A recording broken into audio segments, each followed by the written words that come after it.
உலகெங்கும் வாழும் spiritual tax நேயர்களே, என் நெஞ்சம் நிறைந்த அன்பர்களே, 12 ராசிக்காரர்களுக்கும் ஒரு அற்புதமான மாசம் பிறக்கிறது. ஆவணி மாதம். தமிழ் வருடத்துல சொன்னா இது பராபவ வருஷம் ஆவணி மாதம். ஆங்கில வருடத்தை பொறுத்த வரைக்கும் ஆகஸ்ட் 15 செப்டம்பர் 15 என்று நம்ம தோராயமா வச்சுக்கிறோம்.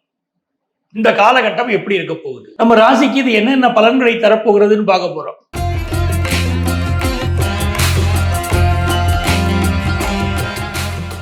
மீன ராசி அன்பர்களுக்கு ஆவணி மாதத்துல ஒரு முக்கியமான முடிவை நீங்க தெரிஞ்சுக்கிடுவீங்க. விஷயத்தை கூடி வாழ்ந்தால் கோடி நன்மை, தனிமரம் தோப்பாகாதுன்னு ஊர்ல சொல்லிக்கிட்டே இருந்தாங்க.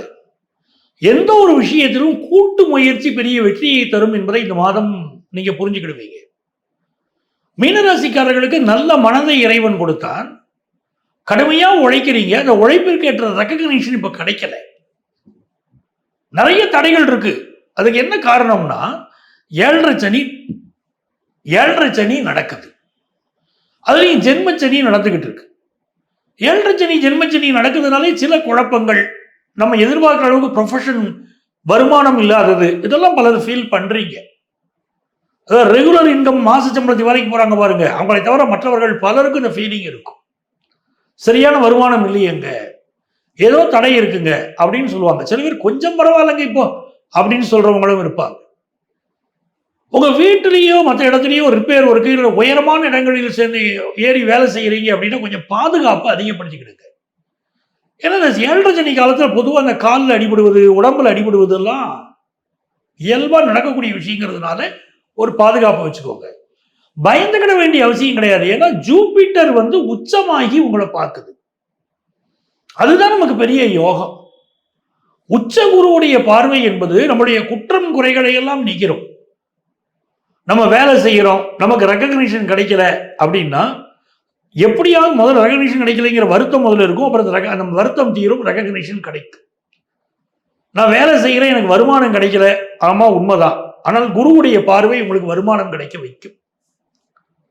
சனி வக்கரமா இருக்கிறதுனால வேலையில இந்த இழுபறி நிலை இருக்கத்தான் செய்யும். நவம்பர் 2 வரைக்கும் சனி பகவான் வக்கரமா தான் இருக்காரு. உங்களுடைய தனஸ்தானாதிபதியா இருக்கிறவர் யாரு? செவ்வாய். அவர் 4ஆம் இடத்துல உட்கார்ந்து இருக்கார். அப்ப இந்த சொத்தின் மூலமான வருமானம், ஒரு வீடு கட்டுறது, கடை கட்டுறது, அதுல வாடகைக்கு விடுவது, வருமானம் கொண்டு வருவது, அதெல்லாம் இருக்கும். எக்ஸ்ட்ரா இன்கம் இருக்குமாங்க? இருக்கும். அதை நோக்கி முயற்சி பண்ணுவீங்க. ஏதோ ஒரு இடத்துல ரெகுலரா வேலைக்கு போயிட்டு இருக்கீங்க வச்சுக்கோங்களேன். இப்போ ஒரு பார்ட் டைம் ஜாப் செய்யலாமா, இல்ல ஓவர் டைம் செய்தா பணம் வருமா, இந்த மாதிரி முயற்சியெல்லாம் நீங்க இறங்குவீங்க இந்த மாசம். அதே மாதிரி இந்த குருவுடைய பார்வை உங்க பிள்ளைகளுக்கு ஒரு பெரிய வளர்ச்சியை கொடுக்கும். பினான்சியல் நீட்ஸ் ஃபுல்ஃபில் ஆகும், அவங்களுடைய எஜுகேஷன் நீட்ஸ் ஃபுல்ஃபில் ஆகும். நீங்களே ஒரு காலேஜ் ஸ்டூடெண்டா இருக்கீங்க, ப்ராஜெக்ட் ஒர்க் எல்லாம் அருமையா எடுத்து பண்ணுவீங்க. 7ஆம் இடத்துல சுக்கிரன் நீச்சம், இதுதான் கொஞ்சம் கவனமா பார்த்துக்கணும். திருமணம் ஆனவர்களுக்கு கணவன் மனைவிக்கு இடையில சில உறவுகள் பிரச்சனைகள் வருகிறது. குறிப்பாக மனைவியோடு பிரச்சனை வருகிறது. மீனராசி ஆண்களுக்கு உங்க தாட் வேறையா இருக்கு, அவங்க தாட் வேறையா இருக்கு. இந்த மாசம் முழுக்கவே இது கவனமா இருக்கணும். ஏன்னா ஃபர்ஸ்ட் ஹாஃப்ல சுக்கிரன் நீச்சமா இருக்காரு, செகண்ட் ஹாஃப்ல 8th பொசிஷனுக்கு சுக்கிரன் வராரு. ஸோ அவங்க உணர்வுகளுக்கு மதிப்பு கொடுப்பது, அவங்க கருத்துக்களுக்கு மதிப்பு கொடுப்பது தான் இந்த மாசம் மிக முக்கியம். குரு பகவான் 5ஆம் இடத்தில் இருப்பது உங்களுக்கு பெரிய பக்கபலம். தொழில் ரீதியாக பெரிய வளர்ச்சியை நீங்க பெற போறீங்க. குடும்பத்துல சுப நிகழ்ச்சிகள் நடக்கும். உதாரணமா கல்யாண தடைகள் இருந்துச்சுன்னா உங்களுக்கோ உங்கள் குடும்பத்தாருக்கோ கல்யாணம் கூடி வருவதும், இந்த ஆவணி மாசம் நிறைய விருந்து விசேஷங்களில் பங்கெடுப்பதும் மீனராசிக்காரங்க லைஃப்ல உண்டுங்க. அப்படித்தான் பல பேர் கேட்கிறாங்க, சார் சந்தான பிராப்தி இல்லைங்க அப்படிங்கிறாங்க. குரு 5ல உச்சமா இருக்கக்கூடிய இந்த நேரத்துல அவர் உங்க லாபஸ்தானத்தை பார்க்கிறாரு, உங்க பாக்கியஸ்தானத்தை பார்க்கிறாரு, உங்க ராசியை பார்க்கிறாருன்னு எப்படியாவது குழந்தை பாக்கியத்தை கொண்டு கொடுத்துருவாரு. 6ஆம் இடத்துல சூரியன் புதன் கேது, இது வயிறு சம்பந்தமான பிரச்சனைகள் சிலருக்கு இருக்கும். ஸோ ஏதாவது ஒரு ஹெல்த் இஷ்யூ இருக்கும், என்னன்னே தெரியாது. ஒரு ஹெல்த் இஷ்யூ இருக்கும், டாக்டரை போய் பார்க்குறேன் சார் ஒண்ணுமில்லைங்கிறாங்க, ஆனா எனக்கு ப்ராப்ளம் இருக்கு அப்படிம்பீங்க. அப்படிப்பட்டவங்க என்ன பண்ணணும்னு கேட்டீங்கன்னா, உங்க ஜாதகத்தை அஸ்ட்ராலஜிஸ்ட் கொண்டு போய் காட்டி அவங்களுடைய அட்வைஸ் வாங்கிக்கோங்க. அவங்க சொல்லிடுவாங்க என்ன பிரச்சனை, எப்படி சால்வ் பண்ணணும்னு சொல்லிடுவாங்க. நிறைய மீனராசிக்காரங்களுக்கு வேலை தொடர்பான சில நெருக்கடிகள் இருக்கும். பட் எதை பற்றி நீங்க கவலைப்பட வேண்டாம், இதுவும் கடந்து போகும். நிறைய பயணங்கள் அமையக்கூடிய மாதமாகவும் இந்த மாதம் இருக்கும். எதிர்பார்க்கிற கடன் உதவி கிடைக்கும். மாசத்துடைய செகண்ட் ஹாஃப்ல பிசினஸ்ல பெரிய டெவலப்மெண்ட் உங்களுக்கு வரப்போகுது. அதாவது செப்டம்பர் 3 பெரிய அளவுக்கு வளர்ச்சி உங்களுக்கு காத்திருக்கிறது. படிக்கிற மாணவர்களுக்கு அப்படிதான், ஃபாரினுக்கு போய் படிக்கணும்னு நினைக்கிறதோ, நல்ல ஒரு இன்ஸ்டிடியூஷன் படிக்கணும்னு நினைக்கக்கூடிய வாய்ப்புகள், கல்வியில முன்னேற்றம், இதெல்லாம் செகண்ட் ஹாஃப்ல வருது. ஸோ ஒரு நல்ல விஷயம்தான் இது.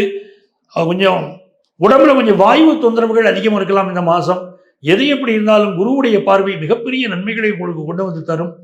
இந்த மாதம் நீங்கள் யாரை வழிபாடு செய்தால் நன்மைகள் பெருகும் அப்படின்னு பார்த்தீங்கன்னா, நீங்கள் வழிபட வேண்டிய தெய்வம் முருகப்பெருமான். குறிப்பாக திருத்தணி முருகன் வழிபாடு இந்த மீனராசிக்காரர்களுக்கு மிகப்பெரிய வெற்றிகளை, சந்தோஷங்களை இந்த மாதம் கொண்டு வந்து தரப்போகிறது.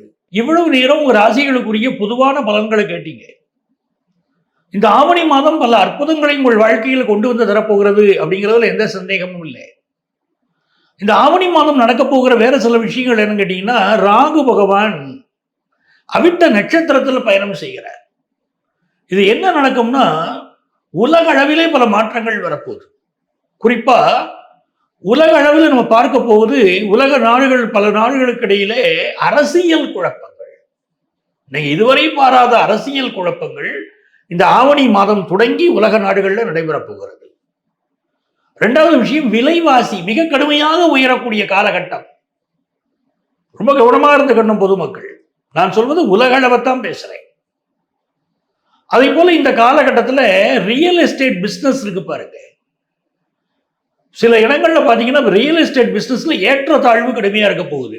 எங்க ஏற்றம் எங்க தாழ்வுன்னு கேட்டீங்கன்னா, எந்தெந்த இடத்துல ஆல்ரெடி டெவலப்டு ஏரியாவா இருக்கோ அங்கெல்லாம் ரியல் எஸ்டேட் விலைகள் இனி கூடாது, அதிகமா கூடாது.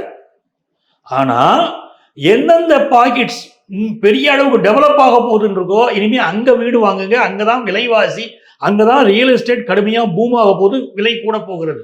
இப்படி ஒரு பெரிய மாற்றம் வரப்போகுது. இதுவரைக்கும் சோகால்டு ஏரியாக்கள் எல்லாம் அந்த விலைவாசி, அந்த ரியல் எஸ்டேட் பிரைஸ் கூடாது. ஸோ இந்த ரியல் எஸ்டேட் விஷயத்தில் மிகப்பெரிய ஒரு மாற்றம் வரப்போகிறது. என்னுடைய அன்பு நேயர்களுக்காக நான் சொல்லி வைக்கிறேன். உலக அளவில் இந்த போராக இருக்கட்டும், மற்றபடியாக நாடுகளுக்கு இடையில் பிரச்சனையாக இருக்கட்டும், அரசியல் குழப்பங்கள்லாம் மிக அதிக அளவு தலை தூக்க போகிறது. அதுவே மழை, அடுத்தடுத்து மழையுடைய அளவும் இந்த ஆண்டு நம்ம கூட போகிறதெல்லாம் பார்க்க போறோம். ஒவ்வொரு ஆவணி மாதமுமே மிக உயர்ந்த மாதமாக நிறைய கல்யாணங்கள் நம்ம சமுதாயத்தில் நடக்கும். முகூர்த்தத்துக்கு ரொம்ப சூப்பர் மாசம் இந்த ஆவணி மாசம். இந்த மாசம் நடக்கக்கூடிய விஷயங்களை நீங்க பாத்தீங்கன்னா, நான் நமக்கு புரியறதுக்காக ஆங்கில மாதத்தின் அடிப்படையில் தேதிகளை குறிப்பிடுறேன். இந்த மாதம், அதாவது ஆகஸ்ட் மாசம் 21ஆம் தேதி வரலட்சுமி விரதம். இந்த வரலட்சுமி விரதம்ங்கிறது மிக உயர்ந்த ஒரு பண்டிகை. என்ன காரணத்தினால இது முக்கியம்னா, கணவன் மனைவிக்கு இடையில நிறைய குடும்பங்கள்ல ப்ராப்ளம் ஓடிக்கிட்டே இருக்கும், அண்டர்ஸ்டாண்டிங் கம்மியா இருக்கும். அப்போ அவங்களுக்கெல்லாம் அண்டர்ஸ்டாண்டிங் வர்றதுக்காக முன்னோர்கள் என்ன பண்ணாங்கன்னா, இந்த மாதிரி விரதங்களை வச்சாங்க. அதுல முக்கியமானது வரலட்சுமி விரதம். இந்த வரலட்சுமி விரதத்தை கடைபிடித்தால் எப்படிப்பட்ட கருத்து மாறுபாடு இருந்தாலும் இந்த குடும்பத்தில் சரியாயிடும். அதே போல கணவருக்கு உடம்பு சரியில்லை, மனைவிக்கு உடம்பு சரியில்லை, பிள்ளைகளுக்கு உடம்பு சரியில்லைன்னா கூட இந்த விரதத்தில் நம்ம வேண்டிக்கலாம். சத்தியவானுக்காக சாவித்திரி இருந்த விரதம். அவனை யமனிடமிருந்து தன்னுடைய கணவனை மீட்பதற்காக சாவித்திரி இருந்த விரதம். அது சத்தியவான் சாவித்திரி விரதம் சொல்லுவாங்க பாருங்க. இந்த வரலட்சுமி விரதம்ங்கிறது உங்களுக்கு செல்வ செழிப்பையும் அள்ளித்தரும். அதே போல இந்த மாசத்தில் இருக்கக்கூடிய இன்னும் சில பண்டிகைகள் பார்த்தீங்கன்னா, 25ஆம் தேதி பிரதோஷம். இந்த பிரதோஷ நாட்கள் எல்லாம் நந்தியை கும்பிடணும், சிவனை கும்பிடணும். என்னென்ன பிரார்த்தனைகள் நமக்கு நிறைவேறணுமோ முதல்ல என்ன பண்ணணும் தெரியுமா? அதில் ஒரு ரகசியம் சொல்லித்தரேன். சிவனை போய் கோயிலில் கும்பிடுறது முக்கியம். ஆனால் நம்முடைய பிரார்த்தனைகள் எல்லாம் யார்கிட்ட சொல்லணும்னா, அங்கே இருக்கக்கூடிய நந்திகிட்ட சொல்லணும். இதுக்காகத்தான் இந்த பிரதோஷத்தை நான் கும்பிட வந்திருக்கேன், சிவனிடம் எனக்கு அனுக்கிரகம் பெற்று கொடுன்னு நம்ம நந்திகிட்ட வேண்டணும். அப்படிப்பட்ட பிரதோஷ நாள் 25ஆம் தேதி ஆகஸ்டில். 27ஆம் தேதி மிக முக்கியமான நாள் யஜூர் உபாகர்வா. அதே போல 31ஆம் தேதி மகா சங்கடகர சதுர்த்தி, பிள்ளையாருக்கு மிக உகந்த நாள். சங்கடகர சதுர்த்தி தெரியும். இது மகா சங்கடகர சதுர்த்தி. ஆவணி மாசம் வரக்கூடிய சதுர்த்திக்கு பேரு மகா சங்கடகர சதுர்த்தி. இந்த நாள்ல உபவாசம் இருந்து விரதம் இருந்து பிள்ளையார கும்பிட்டு நீங்க என்ன வேண்டினாலும் நடக்குங்க.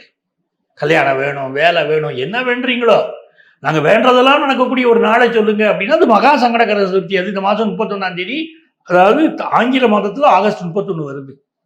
செப்டம்பர் மாதம் அப்படி 3 பண்டிகை மிக நல்ல பண்டிகை இருக்கு. அதுல ஒன்று செப்டம்பர் 4 கோகுலாஷ்டமி. கிருஷ்ணருடைய பிறந்த நாள் சொல்றோம், அவர் கோகுலத்துக்கு வந்த நாள் அப்படி வச்சுக்கோங்க. ஜென்மாஷ்டமி மாதிரி கோகுலாஷ்டமி. இது 10ஆம் தேதி சர்வ அமாவாசை. எப்போ? செப்டம்பர் 10. செப்டம்பர் 14ஆம் தேதி நாமெல்லாம் ஆவலோடு எதிர்பார்த்து காத்துக் கொண்டிருக்கக்கூடிய விநாயக சதுர்த்தி. விநாயக சதுர்த்தி மாதிரி அற்புதமான பண்டிகை உண்டா? விநாயக சதுர்த்தி அன்னைக்கு யார் ஒருவர் குழக்கட்டை படைத்து விநாயகத்தை வேண்டிக்கிறாங்களோ, களிமண் உருவத்தில் களிமண் எடுத்து பிள்ளையார் பிடிக்கணும். அந்த பிள்ளையாரை கையினால் செய்யலாம், இல்லாவிட்டால் அச்சினால் செய்த பிள்ளையாரை வச்சு வணங்கலாம். ஒரு மரப்பலகையை எடுத்துக்கிட்டு போய் அதில் பிள்ளையாரை வச்சு வாங்கிக்கிட்டு வந்து